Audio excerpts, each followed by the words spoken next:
네, 오늘은 가톨릭 인문학이 뭔가 또 왜 필요한가 이런 거는 이제 지난번에 했기 때문에 그거를 이제 뛰어넘어서 이제 본격적으로 우리 이 인문학이 가톨릭 인문학이 우리 삶 안에 어떻게 적용되는가 이런 점에 있어서 같이 이야기를 나누려고 합니다. 제가 준비한 것이 이렇게 아주 특별한 내용 그런 것은 아니고요. 여러분들과 함께 이 시간을 같이 공감을 하고자 하는 그런 심정입니다. 제가 바라는 것은 그거예요. 제가 여러분들에게 바라는 것은 저와 함께 공감을 같이 하자.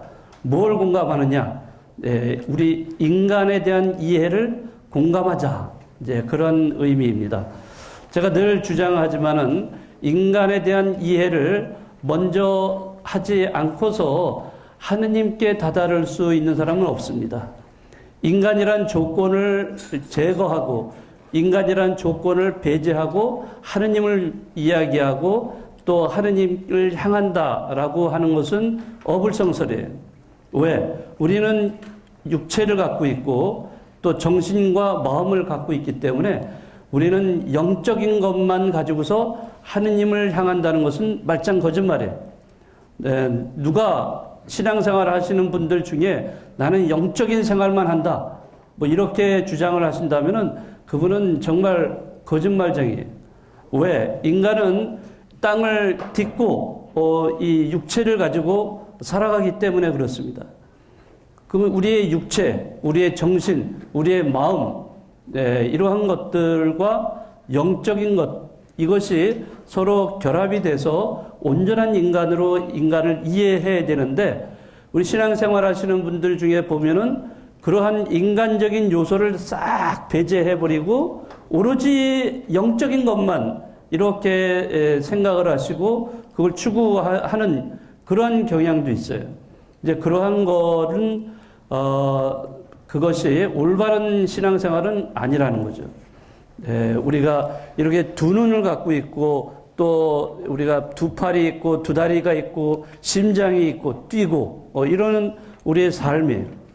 또 우리는 심리적으로 어떤 여러 가지 그러한 영향을 받기도 하고 또 남한테 영향을 주기도 하고 그러한 것이 조건적으로 실존에 해당되기 때문에 이런 실존에 해당되는 조건을 우리는 늘 염두에 두면서 신앙생활을 해야 됩니다.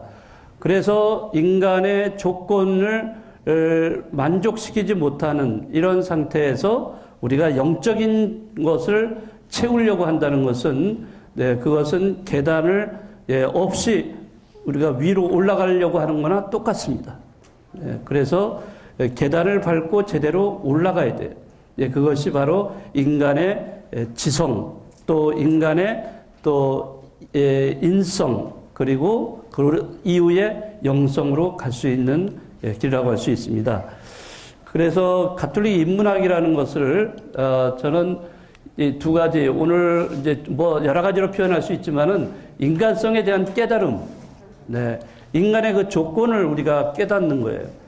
이런 깨달음을 가지면서 우리는 인간됨의 성숙을 향해서 나아가는데 도움이 되는 것이 인문학이다. 라고 얘기를 할 수가 있습니다. 이것이 이제 일반적인 인문학의 그런 내용이라고 할 수 있고요.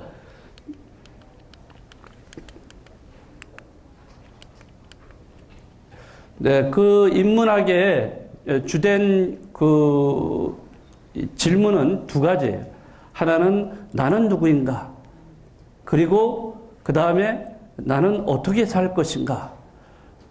그러니까 이것이 동시적인 질문도 될 수 있지만은 순서를 정한다면 나는 누구인가?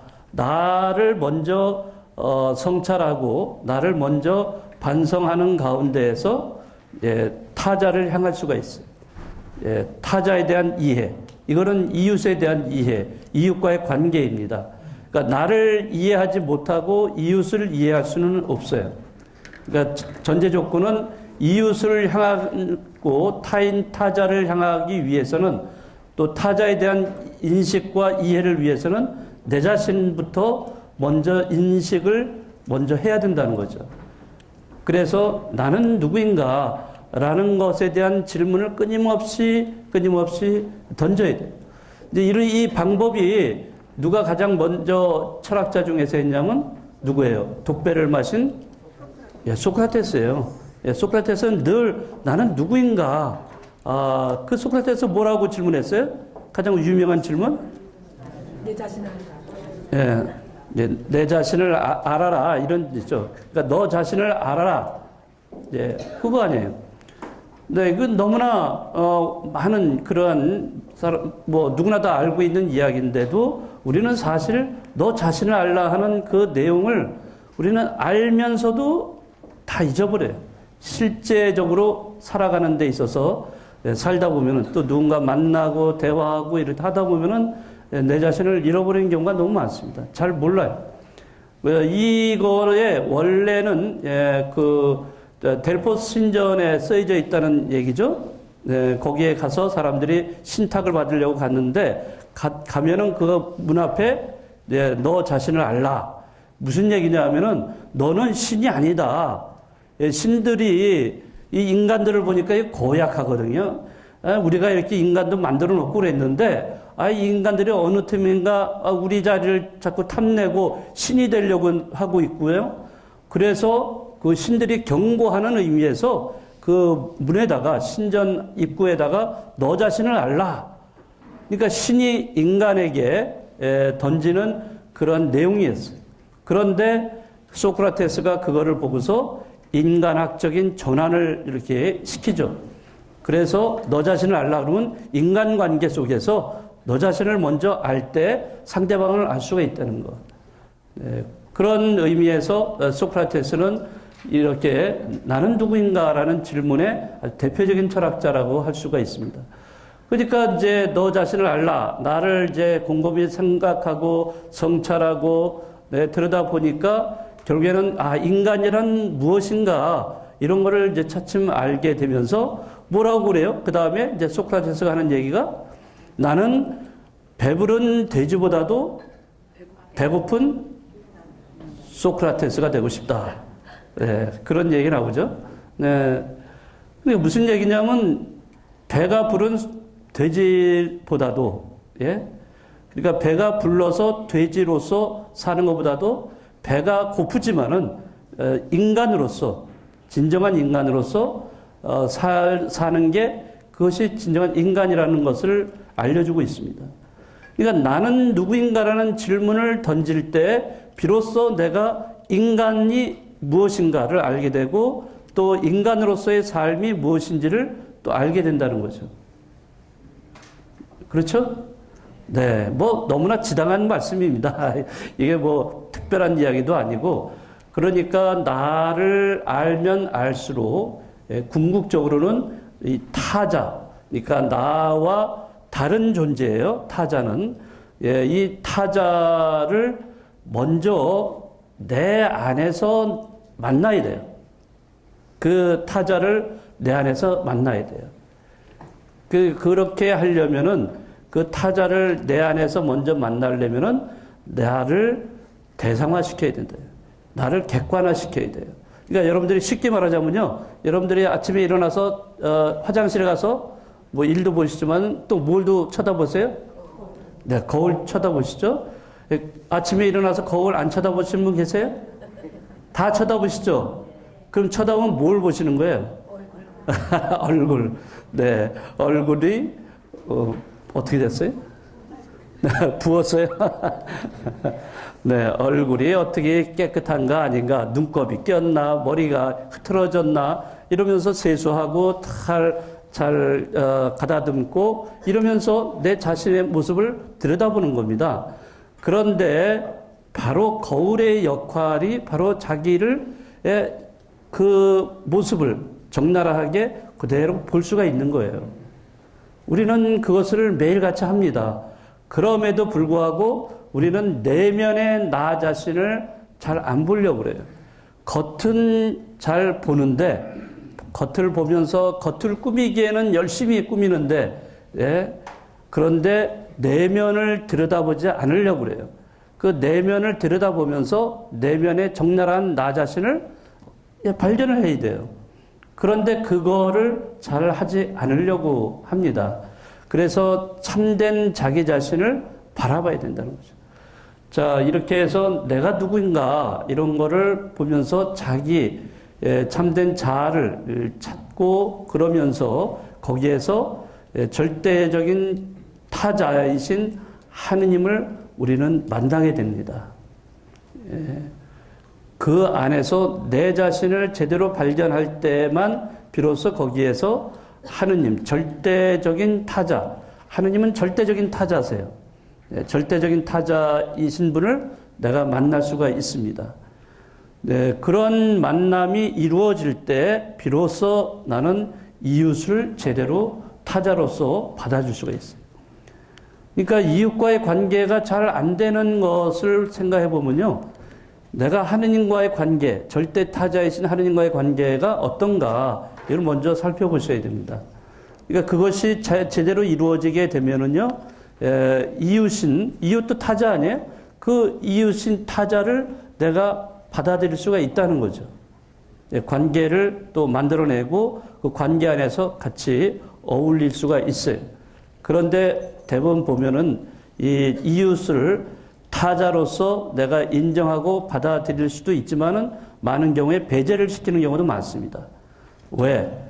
요 사람은 내가 좋아하는 사람이니까. 이 사람은 내가 정말 내가 사랑하는 사람이니까. 네. 그렇게 되면은 그 누군가에게만 이 사랑이 이렇게 향하게 되면요. 다른 쪽은 사랑을 하지 못하게 되는 겁니다. 그렇게 되면은, 네, 선택적인 사랑이 되는 거예요. 그러니까 사랑은, 정말 참된 사랑은 어때요? 선택적이에요? 보편적이에요? 보편적이에요. 네. 그래서 우리가 하느님의 사랑이라고 얘기하잖아요. 하느님의 사랑은 보편성을 띠고 있어요. 네, 저 사람이 나한테 잘해주면은 저 사람을 사랑하고, 저 사람 나한테 나를 욕하고, 내 뒷담 하나 치고 있고, 막 이런 사람이다. 내가 그거 알고 있다. 여러분들 좋아하시겠어요? 싫죠? 네. 우리는 이렇게 분별을 합니다. 분별을 해요. 네. 저 사람이 나에게 참 잘해주고, 먹을 것도 갖다 주고, 뭐도 잘해주고, 그러니까, 나도 저 사람을 좋아하게 돼. 예? 예, 그런데, 나한테 뭐 갖다 주는 거 하나도 없이 말하는 것 자체가 아주 말도 제대로 나한테 상냥하게 하지도 않고 친절하게 하지도 않고 어디 가서 나를 뒤에서 싫은 소리, 좋지 않은 소리만 이렇게 하고 있고 이러면 그 사람은 내가 좋아하지 않죠. 그러나 하느님 사랑은 그런 어떤 것 때문에 너를 좋아하고 어떤 것 때문에 너를 싫어하고 이런 게 없습니다. 하느님은 똑같이 사랑하세요. 하느님은 선인이든 죄인이든 악인이든 똑같이 사랑해 주십니다. 근데 문제는 뭐가 있어요? 하느님 편에서 문제가 아니라 우리 편에서 문제가 있는 거예요. 우리가 구분을 하고 그 분별을 하고 그 다음에 차별을 해버리는 거예요. 차별을 해요. 이제 그런 게 이제 문제죠. 좀 이야기가 길어졌습니다만은 나는 누구인가 이런 거를 제대로 파악을 하게 되면 나는 절대 타자인 이웃을 내가 어떤 관계를 맺고 어떻게 살아갈 것인가 이런 것이 이제 계속 이제 제대로 이루어지게 됩니다. 그러면 제대로 이루어진다는 것은 뭐냐면 이웃과 완만한 관계를 가지고 우리가 살아갈 수 있어요.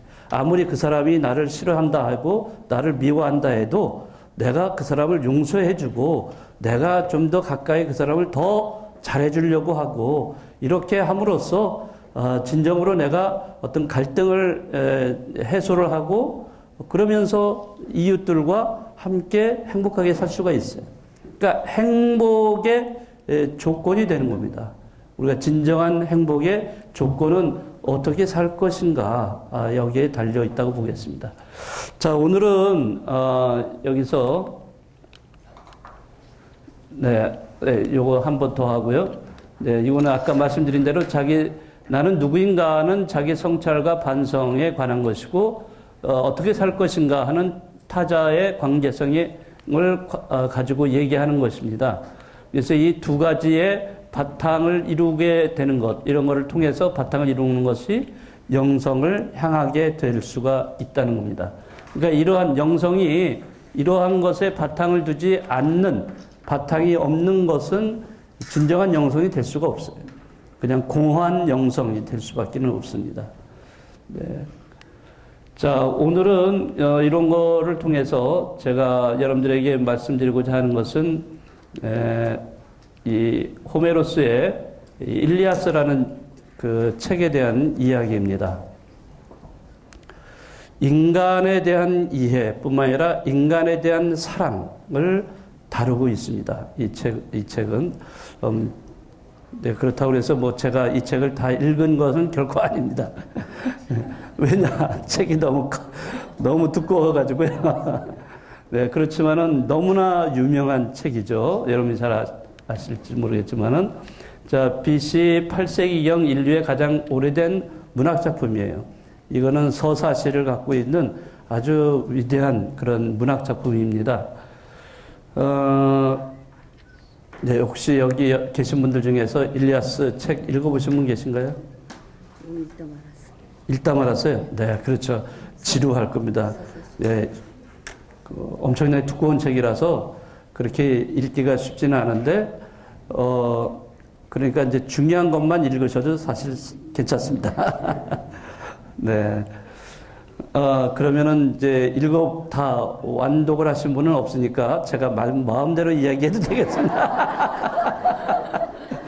아, 누구 손 드시는 분 계시면 어쩌나 하고서 걱정했는데. 자, 그 다음에 이 트로이 전쟁에 관한 기록입니다. 이 트로이 전쟁 많이 들어보셨죠? 트로이 목마. 이 노래에도 나오는데 이 트로이 목마 너무나 유명한 이야기죠. 이 트로이 전쟁에서 그 트로이 목마로 인해서 트로이가 함락이 되어버리는 것을 얘기하죠. 이게 BC 2세기, 여기 조금 빠졌는데 2세기경입니다. 네, 그런 것이, 이 전쟁이 이렇게 역사적으로 기록되어 있는데, 이 전쟁은 그리스 연합군하고 트로이 연합군 간에 10년간 넘게 싸운 전쟁이에요. 그러니까 이 그리스 지역에 옛날에는요, 거기가 문명이 발달한 곳입니다. 그리고 또 여러 가지 상업적인 면에서도 많이 발달을 한 곳이 그리스 그쪽 지역이거든요. 그러니까 이 지역이 넓은 지역이 아니고요. 아주 그리스와 터키 그 사이에 아주 좁은 그쪽인데요. 네, 거기에서 서로 도시국, 그러니까 지금은 이 국가하면 큰 나라를 말하지만은 그 당시에는 그래 큰 나라보다도 도시국가들이에요. 도시국가. 예, 이런 나라들이 서로 왕이라고, 자기가 왕이라고 막 깃발 꽂으면 왕이에요. 예, 이쪽에 도시에다가 깃발 꽂으면 왕이고, 그래서 왕들이 참 많았는데, 그런 서로 간에 이제 세력 다툼이 많으면서 연합을, 연대를 합니다. 서로 간에 연대를 해가지고 이제 싸우다 보니까 10년 이상 이렇게 넘게 싸우게 되는 전쟁, 이것을 배경으로 하고 있습니다. 일리아스는.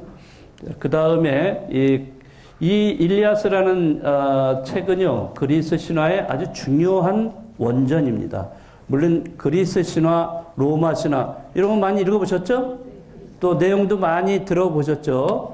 그런데 이것의 그 원전이라고 할 수 있는 게 바로 일리아스입니다. 여기에 신들에 대한 얘기가 굉장히 많이 나와요. 그러니까 왜 이런 신들에 대한 얘기가 많이 나오면요, 인간이 살아가면서 그 원인과 결과에 대해서 그거를 인간적인 차원으로만 따지지 않고 무슨 일이 있을 때, 이거 이런 신이 뭐 개입해가지고 뭐 어떻게 내가 했다. 그러니까 이런 게 신하고 많이 관련을 시킨 거예요. 예, 시키다 보니까 그 무슨 신 이렇게 나오면서 그 신들의 역할들이 다 주어지고, 또 신들 간에 또 서로 아버지, 부모, 형제, 친척, 이게 다 엮어져요. 또 신들 사이에서도. 네, 그런 것들이 이제 주류를 이루면서 인간 세계의 관여가 되는 거예요. 이제 그런 이야기인데 그 그리스 신화 또는 로마 신화 이런 것에 바탕을 이루게 해주는 책이라고 할 수 있겠습니다. 사실 8세기경에 BC 8세기경에 이렇게 문학 작품으로 지금 우리가 볼 수 있는 지금 누구나 다 공유하고 있는 그런 형식의 문학 작품이 나왔다는 건 정말 대단한 거예요. 예? 예, 정말 대단한 겁니다. 이게 이제 길가메시라는 그러한 또 서사시도 있는데요. 그 길가메시를 첫 번째로 꼽기는 합니다만은 그러나 이것이 가장 오래됐다고도 이렇게 얘기를 합니다. 저는 구분을 잘 못하긴 하지만은 어쨌든 길가메시라는 아주 유명한 어떤 옛날 문학 작품이 있어요. 네, 그리고 이 일리아스라는 이런 문학 작품이 있습니다. 자, 그리스 신화의 중요한 원전이 되고요. 그 다음에 총 24권이에요. 그러니까 24권이니까 이게 얼마나 긴지 여러분들이 그래서 긴 거를 다 읽지 않고요. 중요한 대목을 읽는 게 이제 첫 번째 권하고 마지막 권만 읽으면 된다. 이런 식으로. 그러면 이제 다 예.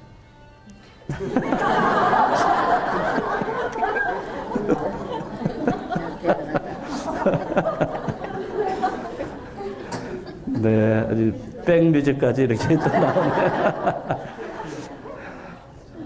자, 그래서 요 책에서 이제 그 트로이 전쟁에 대한 이야기가 배경이 되는데 이제 제가 이제 이거를 왜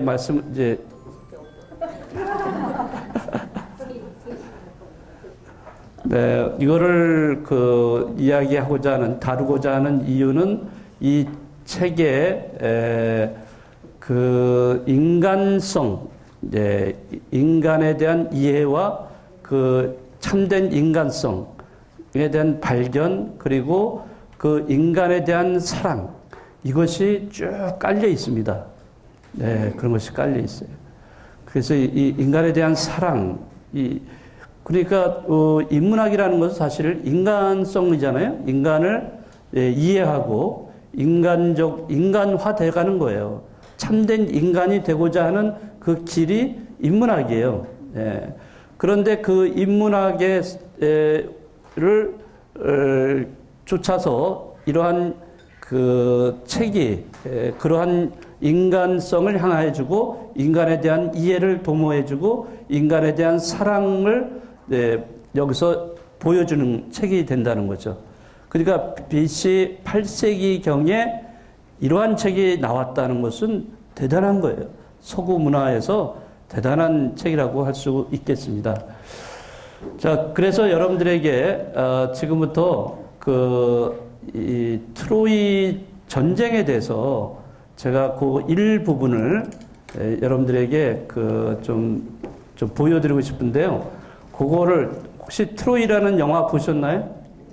좀 아주 옛날 영화인데 2004년에 나온 영화인데 지금도 봐도 아주 굉장히 웅장한 그런 영화입니다.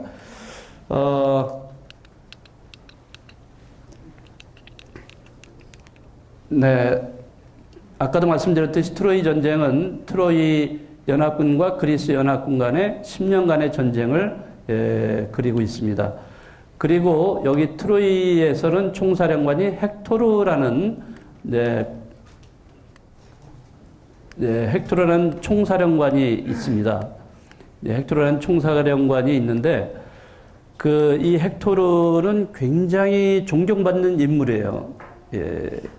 이 그리스 트로이 여기서는 굉장히 존경받는 그런 인물로서 총사령관의 역할을 해서 이 트로이를 고수하고 있는 그러한 장군입니다. 그런데 이 헥토르가 서로 전쟁을 벌이면서 여긴 지금 설명이 안 나왔습니다. 아킬레우스라는 장군이라고 아세요? 아킬레우스? 보통은 아킬레스라는 말을 쓰죠.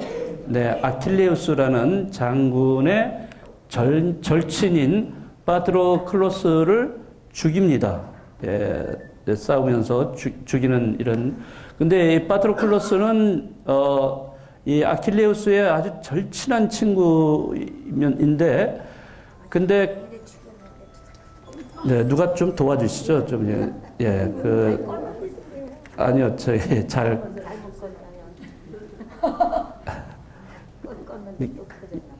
그냥 비행기 모드로 그냥 눌러주시면 되는데.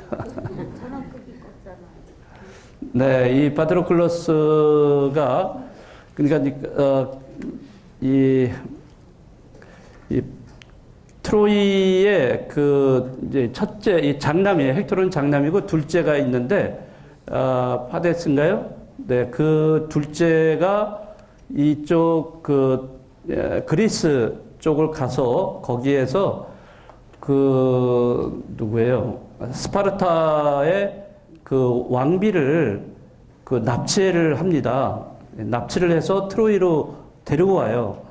근데 이게 그 왕비가 헬레나예요, 헬레나. 근데 그 헬레나가 납치된 거는 아니고 그 파데스인가 그 둘째 아들하고 눈이 딱 맞아가지고 도망친 거예요. 그 왕으로부터 도망을 쳤어요.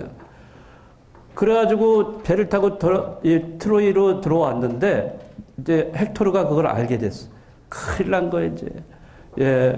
그래서 스파르타를 이제 자극을 시켜가지고 결국에는 스파르타가 그 왕이 이제 그리스 연합군의 총사령관인 자기 형이 총사령관인데 그 아가멤논이라는 왕에게 그 사실을 얘기를 합니다. 그래서 화가 나가지고 이제 들고 일어나서 연합군을 이제 들고 일어나가지고 트로이로 쳐들어옵니다. 그게 이제 마지막 판에 9년째 되는 때 마지막 판에 다 소강 상태로 있다가 9년째 쳐들어와요. 트로이로 쳐들어오는데 그때 그 아가멤논이라는 왕이 또 무슨 짓을 했냐면 그 아킬레우스가 다른 데 가서 이렇게 싸워가지고 이기면 전리품이 있어요. 전리품은 무슨 무기라든지 뭐 황금 덩어리 뭐 이런 것뿐만 아니라 이런 여자들도 전리품으로 데려와요. 그런데 거기서 자기가 좋아하는 여성이 있었어요. 그런데 이 아가멤논이 그 여자를 아킬레우스에게서 빼앗았어요. 그러니까 이 아킬레우스가 이거 왕이기 때문에 총사령관이고 왕이기 때문에 이걸 어떻게 처리를 할 수는 없고 죽일 수는 없고 속을 부글부글 끓면서 어떻게 했냐면 전쟁에 나가질 않는 거예요. 이제 안 나가고 그냥 가만히 놀기만 하는 거예요. 그러니까 아가멤논 왕은 정말 속이 타죠. 자꾸 저 트로이에 밀려가지고 전쟁에 나갈 때마다 지는 거예요. 지니까 그런 이제 와중에 그 아킬레우스의 그 절친이라고 그랬죠. 파트리클로스가요. 파트리클로스가 몰래 그 아킬레우스 대신에 자기가 출전을 하는 겁니다. 즉 아킬레우스의 투구라든지 옷을 그대로 입고서 아킬레우스처럼 행세를 하고서 부하들을 데리고서 나가서 싸움을 한 거예요. 그런데 싸우다가 결국에는 헥토르한테 죽임을 당합니다. 그거를 이제 그 사실을 알게 된 아킬레우스가 이제 노발대발 해가지고 뭐 정말 친한 친구가 죽음을 당했기 때문에 너무나 분노를 하는 거예요. 분노를 하고 그렇게 해서 복수를 이제 하게 됩니다. 그래서 이제 전쟁터로 나가는 겁니다. 근데 이 아킬레우스 같은 경우는요, 정말 누구도 무소불위한 힘을 갖고 있어요. 어느 장군도 대적할 사람이 없어요. 엄청나게 힘이 세고 칼싸움을 너무나 잘해요. 그런 아킬레우스인데 결국에 이제 아킬레우스는 친구의 원수의 죽음에 그 분노하고 복수하기 위해서 전투에 복귀를 하게 됩니다. 그리고 나중에는 이제 헥토르하고 싸움을 해서 결국에는 헥토르를 죽이고 그 시체를 전차에 매달아서 진영으로 돌아옵니다. 네, 이 지금 아킬레우스가 헥토르를 죽이고 그 헥토르의 시체를 전차에 매달고서 지금 진영으로 돌아오는 그림입니다. 네, 아시겠죠? 네, 자, 이런 식으로 이제 이 영화가 이제 계속 진행이 되는데요. 잠깐 영화를 한번 보도록 이렇게 하겠습니다.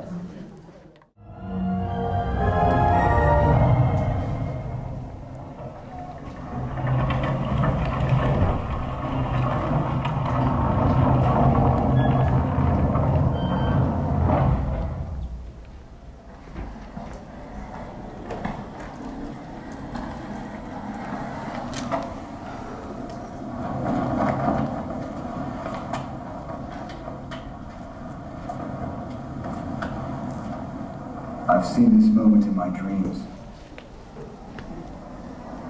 I'll make a pact with you.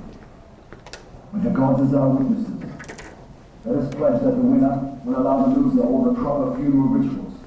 There are no paths between lions and men.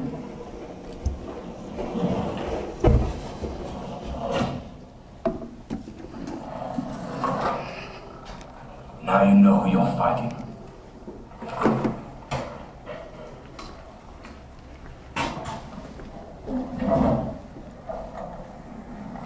I thought it was you I was fighting yesterday. And I wish it had been you. But I gave the dead boy the honor he deserved. Gave him the honor of your sword. You won't have eyes tonight. You won't have ears or a tongue. You will wander the underworld blind, deaf, and dumb, and all the dead will know. This is Hector, the fool who thought he killed Achilles.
I have endured what no one on earth has endured before. I kiss the hands of the man who killed my son.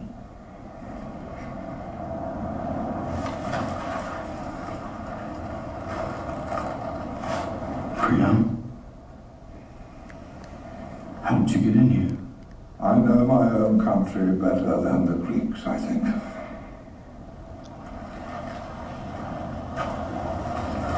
You're a brave man. I could have your head on a spit in the blink of an eye. You really think death frightens me now? I watched my eldest son die, watched you drag his body behind your chariot. Give him back to me. He deserves the honor of a proper burial, you know that. Give him to me. He killed my cousin. He thought it was you. How many cousins have you killed? How many sons and fathers and brothers and husbands? How many brave Achilles?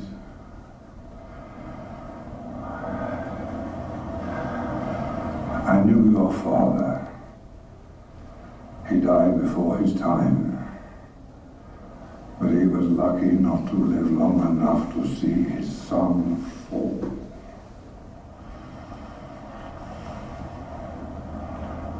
You have taken everything from me. My eldest son, heir to my throne, defender of my kingdom. I cannot change what happened. It is the will of the gods. But give me this small mercy. I love my boy from the moment he opened his eyes till the moment you closed them. Let me wash his body. Let me say the prayers. Let me place 2 coins on his eyes for the boatman.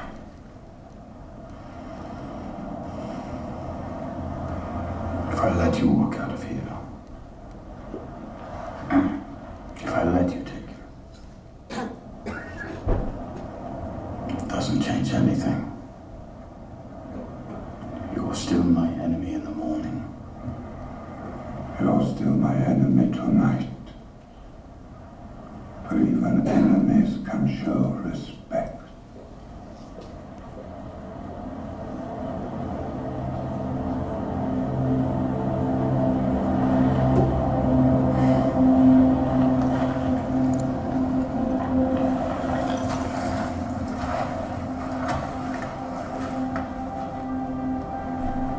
I admire your courage.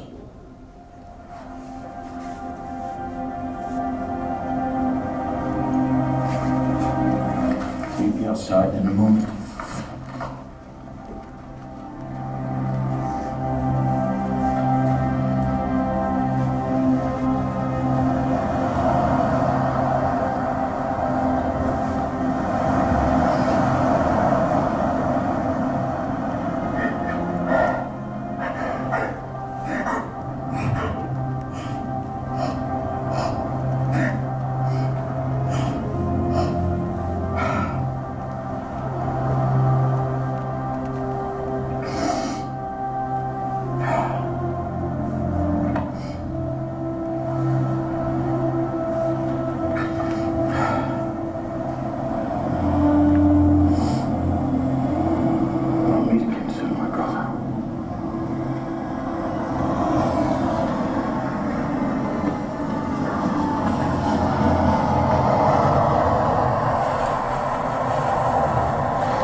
was the best I fought. In my country, the funeral games last for 12 days. Which is the same in my country. Then the prince will have that honor. No Greek will attack Troy for 12 days.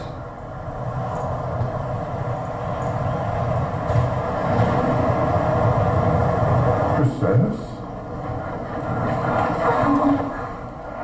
Thought you were dead.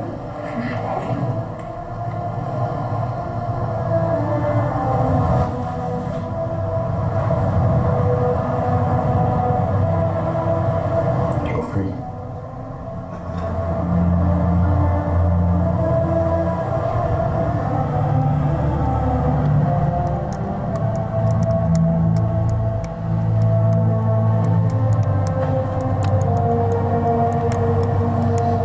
If I hurt you, it's not what I wanted.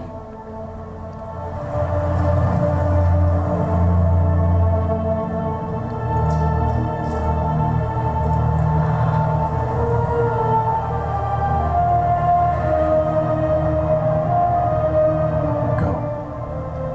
No one will stop you. You have my word. Come, my girl.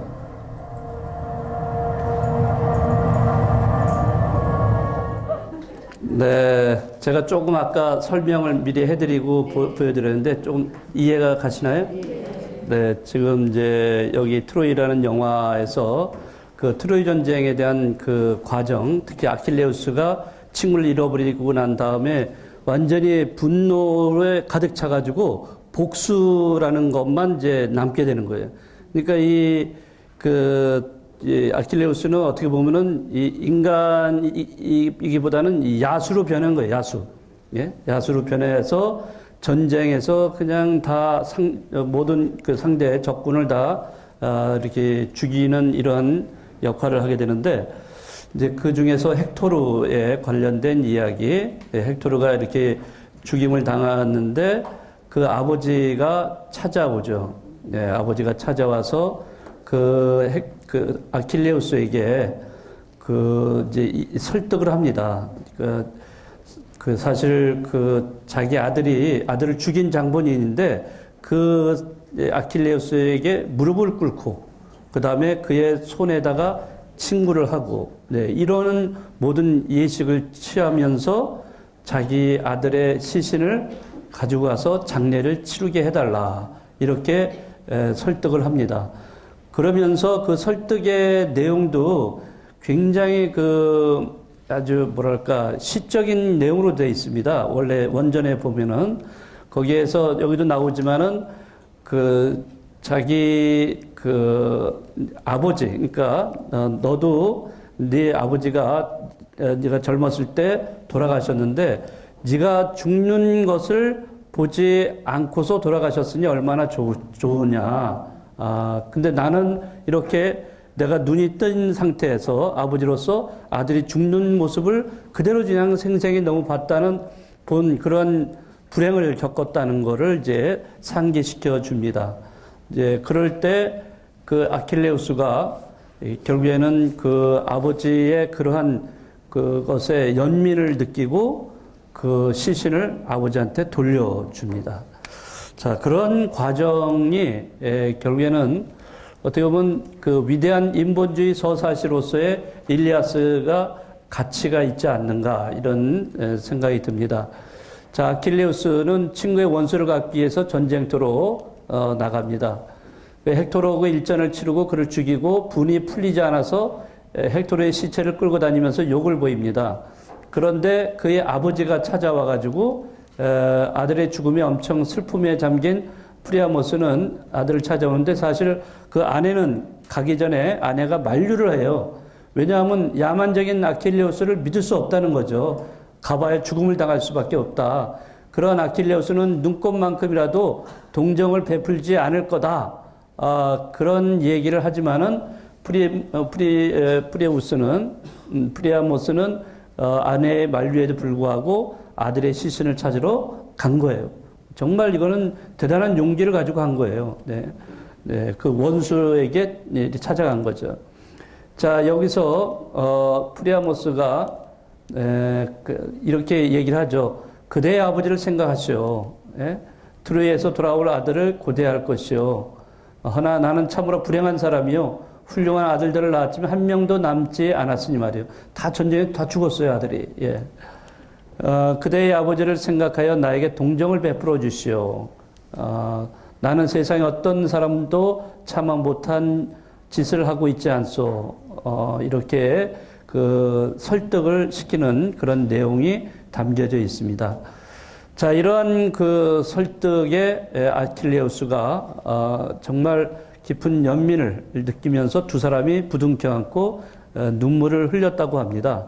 물론 여기 영화에는 이제 안 나오지만은 굉장히 그 두 사람이 같은 눈물을 흘렸다는 거죠. 예.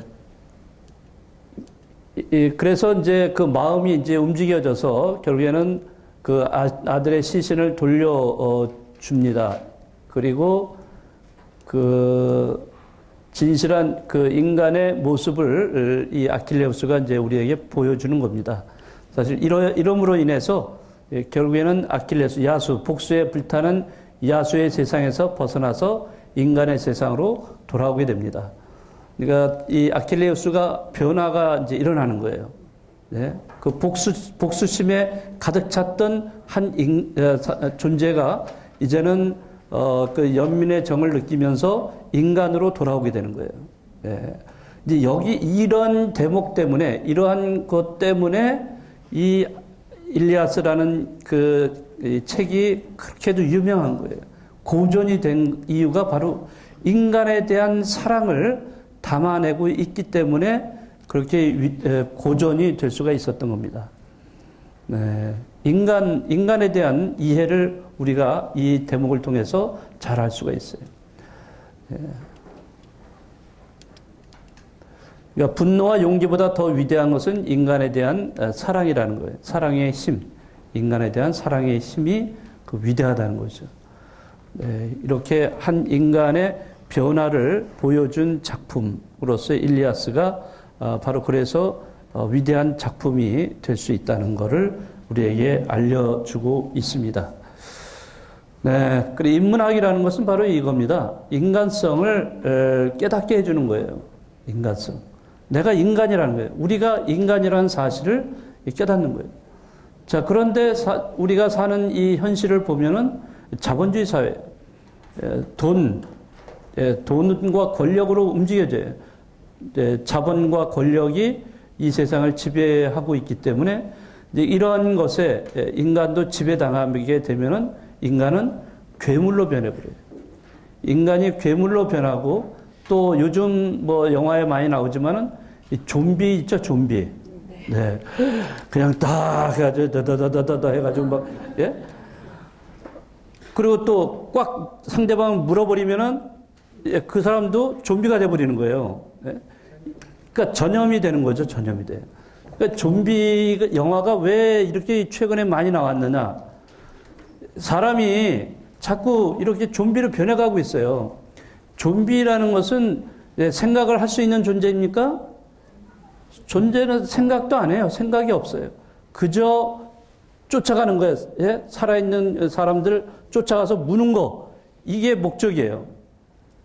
그런 게 좀비. 그렇기 때문에 우리 인간도 돈과, 재물과 이런 자본과 권력에 지배당하게 되면은 좀비가 될 수밖에 없어요. 그 좀비가 돼서 오로지 추구하는 거는 돈, 자본 또는 권력 이거밖에 없어요. 그거를 위해서는 수단과 방법을 가리지 않는 거예요. 예? 그럴 때 그 존재는 인간성을 잃어버리고 상실해버린 거죠. 인간성을 상실해버리면은 그 괴물이나 마찬가지예요. 좀비나 마찬가지고. 우리 사회에서도 이렇게 보면은 그런 사람들이 많이 있습니다. 이걸 내가 무슨 말을 한 것이나 아니면 내가 행동한 것, 이런 말과 행동에 대해서 내가 생각을 해야 돼요. 내가 이런 말을 하면은 상대방이 어떻게 태도를 취할까, 어떤 느낌을 가질까, 또 내가 이렇게 행동을 하면 어떻게 저 사람한테 영향을 줄까, 이런 거를 생각하면서 말과 행동을 해야 되는데 그런 생각들이 없어요. 어느 고정적인 프레임에 사로잡혀가지고 그거 아니면은 절대 용납하지 않아요. 그렇게 하고 어떤 돈과 권력을 위해서는 뭐 어떤 수단과 방법을 가리지 않고서 그거를 쟁취하는 이러한 모습들, 그런 모습 속에서 비인간화되는 거죠. 그런 비인간화되는 그러한 것이 비극이죠. 비극이에요. 그래서 이런 비극, 이 우리 사회에 이런 비극을 막고, 그리고 우리가 좀 더 희망적으로 인간으로 제대로 살아가기 위해서는 이런 인문학이라는 게 필요한 거고, 또 인문학 중에서 우리 신앙인들은 가톨릭 인문학, 즉 이런 종교 인문학이 필요하다는 거예요. 왜? 인간 자체로도 물론 우리가 도덕적이고 윤리적인 차원에서도 중요하지만은, 그러나 인간은 그 이상을 초월할 수가 있습니다. 그걸 초월해서 절대자를 향할 수가 있어요.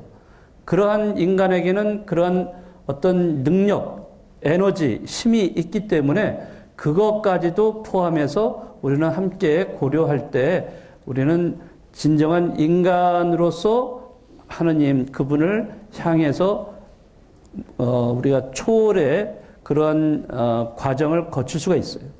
인간은 초월 체험을 할 수가 있다는 거죠. 그냥 우리가 이 평범하게 이렇게 살아가는 것도 있지만은, 그러나 어느 때는 초월 체험을 할 수 있어요. 그러니까 이런 초월 체험은 하느님과의 만남인데, 그 초월 체험을 통해서 우리가 인간의 한계를 극복할 수 있는 경우가 있다는 거예요. 어느 때는 말로 설명할 수가 없어요. 어느 때는 야, 정말 이거는 내가 어떻게 저렇게 될 수 있었지? 내가 이거 어떻게 극복했지? 이해가 잘 안 되는 경우도 있어요. 여러분들 그런 체험도 있을 거 아니에요. 그렇죠? 네, 그런 것들이 뭐 전부 다는 아니겠지만은 초월 체험이라고 할 수 있는 거예요. 그런 초월 체험을 할 수 있는 존재이기 때문에 우리는 그냥 인간학이라기보다도 그리스도교적인 인간학, 이렇게 해서 종교적인 차원, 영적인 차원까지도 우리가 생각을 하는 겁니다. 자, 그러면 조금 더 벗어나서 우리가 변화. 자, 인간은 변화할 수 있습니까? 없습니까? 변할 수 있어요? 정말이에요? 아닌 것 같은데요. 여기 정말로 옆에 있는 사람, 내 남편, 내 아내가 변화할 수 있다고 믿습니까?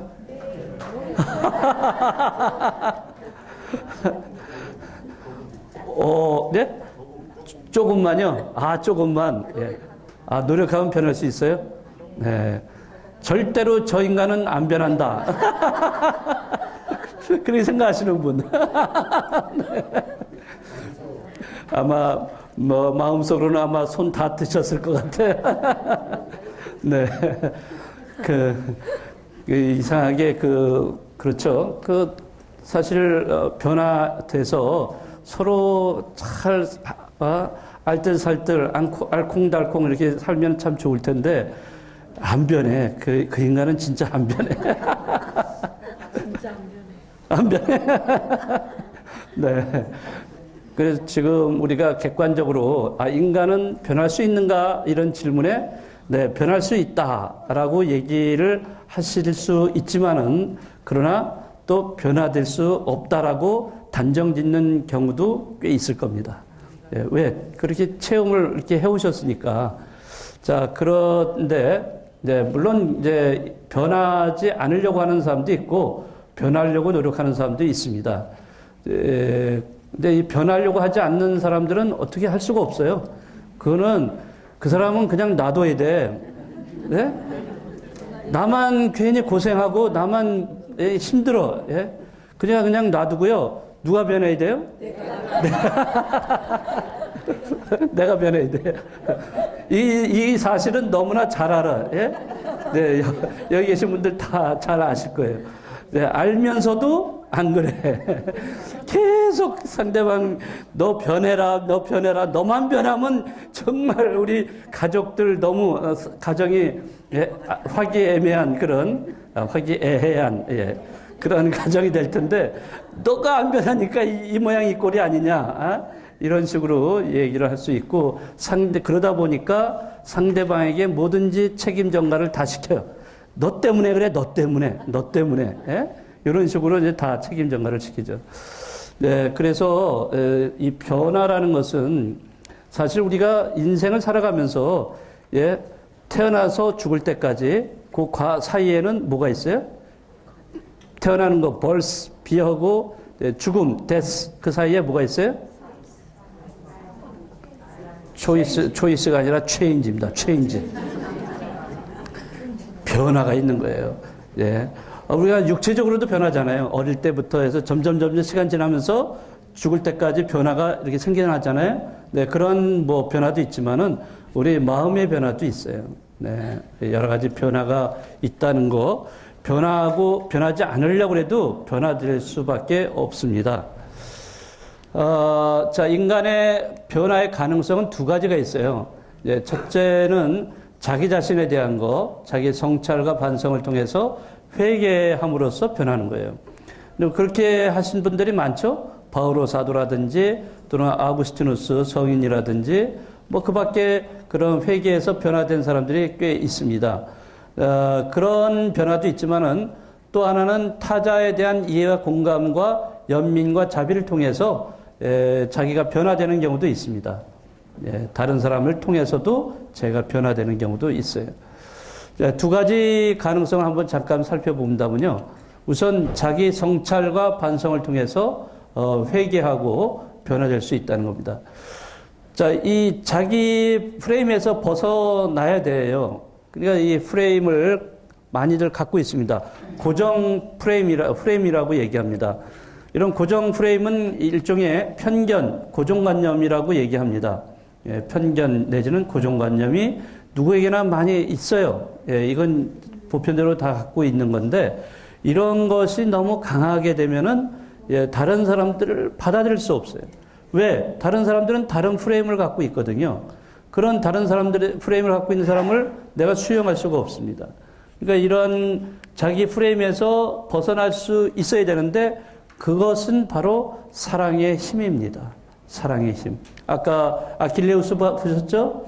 네, 그 복수에 가득 찼던 야수와 같은 사람이 그런 연민을 느끼면서 변화되는 과정을 볼 수 있죠. 인간으로 돌아오는 이런 과정. 그건 사랑이에요. 그 무슨 아버지의 사랑. 그 아버지 프리아모스 그 아버지의 그 죽은 아들에 대한 사랑. 그런 사랑을 느꼈기 때문에 아주 깊이 있게 느꼈기 때문에 그걸 와닿았기 때문에 그럼으로써 자기가 변화가 되는 거예요. 이러한 그 과정에 사랑이 있다는 거죠. 그리고 아까 제가 이제 오늘 복음 말씀에도 요나 예언자에 대한 이야기가 있는데 요나 예언자도 역시 마찬가지입니다. 이 요나도 그 큰 물고기 뱃속에 사흘간 들어가 있었어요. 이 사흘간의 과정이 결국에는 자기 변화예요. 자기 변화를 겪는 그 과정 속에 있었던 거예요. 그러니까 우리가 살아가면서도 요나의 표징을 체험을 하셔야 된다는 거죠. 변화를 위해서는, 자기 변화를 위해서는 그 과정이 필요해요. 고래 큰 물고기 뱃속에 들어가서 사흘 동안 있는 이런 체험이 필요하다는 거예요. 그거는 다시 말하자면 어둠의 밤입니다. 네, 우리가 누구예요? 대데레사 성녀라든지 십자가의 성요한, 특히 십자가의 성요한이 말하는 어두운 밤의 그 체험이라는 것은 바로 이거 요나의 표징에 똑같습니다. 이런 과정을 거칠 때 비로소 자기가 새로운 인간으로 변화될 수 있어요.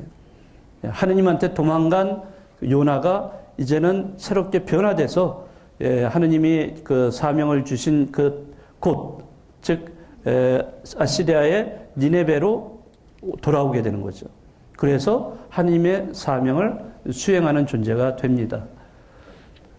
자, 여기 보시면은 그림에 네, 우물가의 여인을 얘기하고 요한복음 4장에 나옵니다.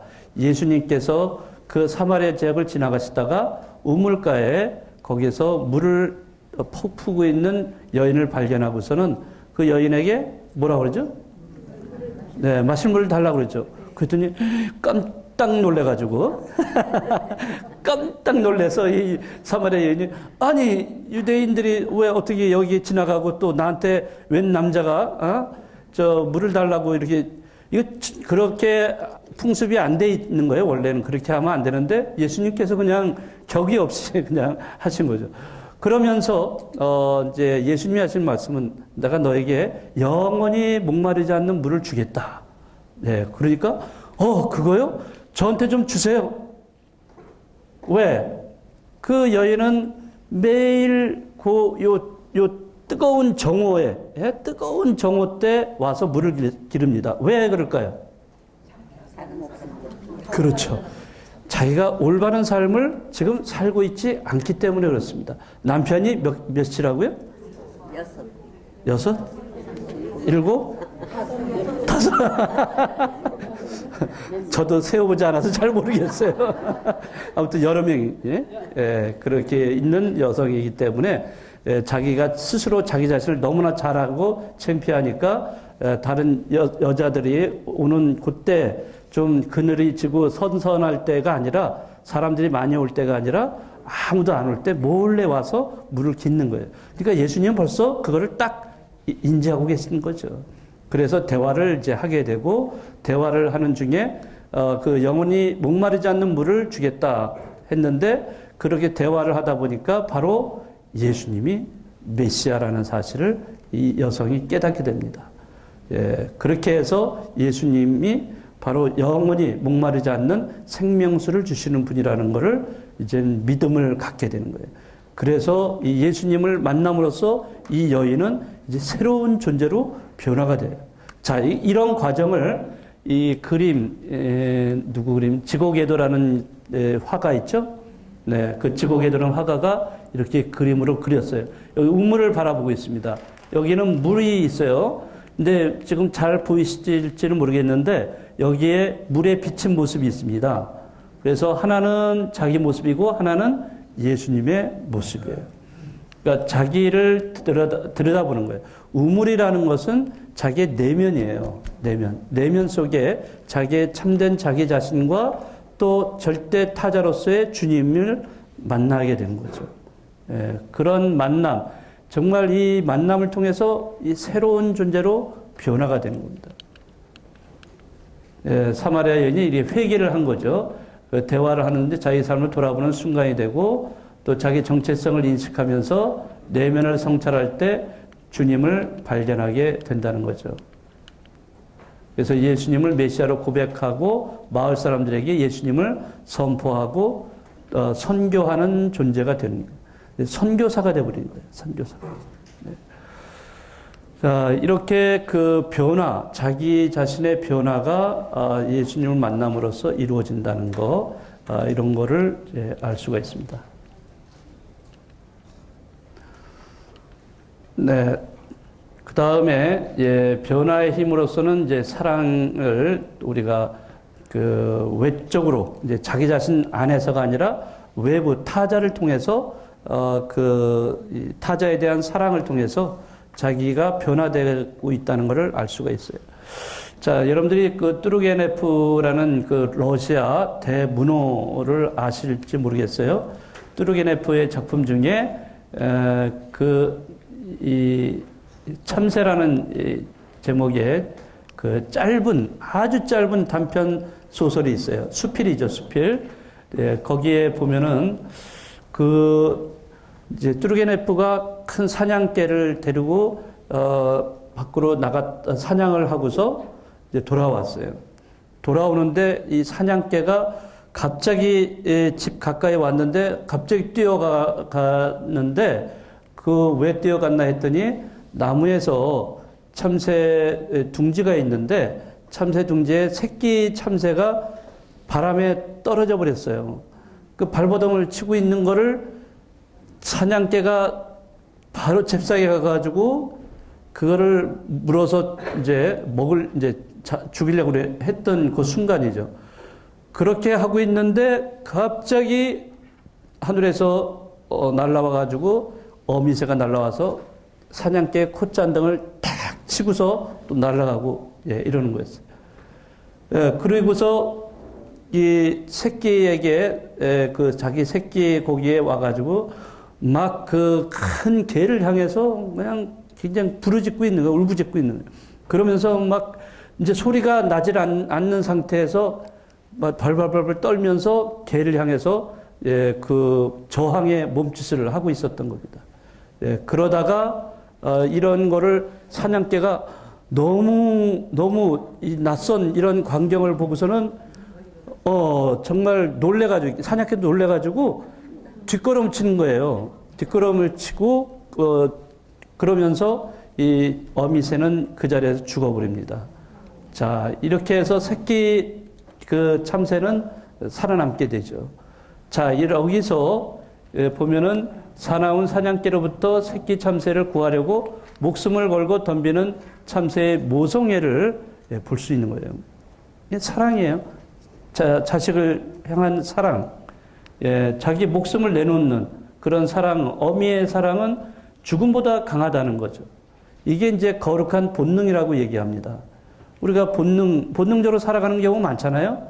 그렇지만은, 어미가 자기를 희생하면서까지 자식을 사랑하는 그거는 거룩한 본능이라는 거죠. 근데 이것은 어느 누구에게도 이 거룩한 본능이라는 DNA가 다 들어있어요. 예? 그 거룩한 본능이라는 DNA가 다 들어있기 때문에 우리는 그 순간에 그 사랑, 그 사랑을 위해서 자기를 희생할 수 있는 거예요.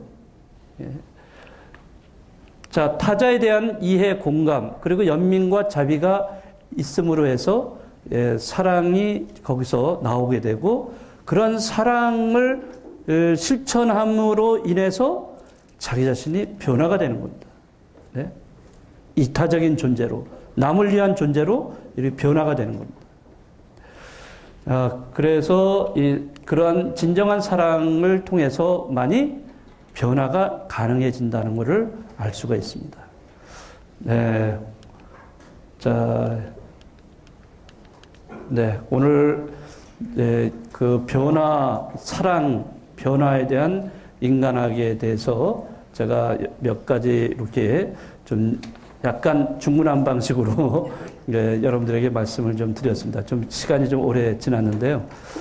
네. 어떻게 좀 잘 들으셨습니까? 네. 아이고, 제가 조금 더 조리 있게 좀 말씀을 드리면 좋겠다 생각하는데 아무튼 이 정도로 제가 오늘 여러분들에게 하고자 하는 말씀은 이 정도로 마치도록 하겠습니다.